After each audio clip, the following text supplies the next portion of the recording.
Hello everyone, आज हम चरक संहिता में कुछ मेन पॉइंट्स को बताएंगे। जैसे कि मैंने चरक संहिता में से कुछ मेन पॉइंट्स को उठाया है। ठीक है, जैसे उपदेष्टा पुनर्वसु आत्रेय को बोला गया है और ये 1000 ईसा पूर्व में हुआ था। और जैसे कि इसमें उपनिषद काल भी कहते हैं। तंत्रकर्ता अग्निवेश को बोला गया। ठीक है, जिसमें 1000 ईसा पूर्व उपनिषद काल भी कहा गया है। प्रतितंत्रकर्ता जो है चरक को बोला गया है, जिसमें 200 वर्ष ईसा पूर्व में हुआ था।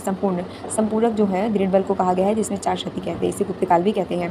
जैसे आत्रेय के उपदेशों को तंत्र रूप से निर्बंधित करने के कारण इसे अग्निवेश तंत्रकर्ता भी कहते हैं।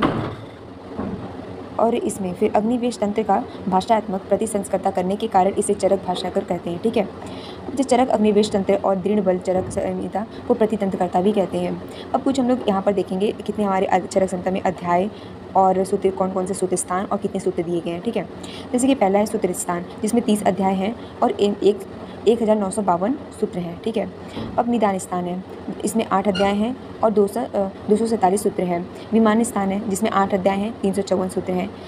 शारीर स्थान है, जिसमें 8 अध्याय हैं और 352 सूत्र हैं।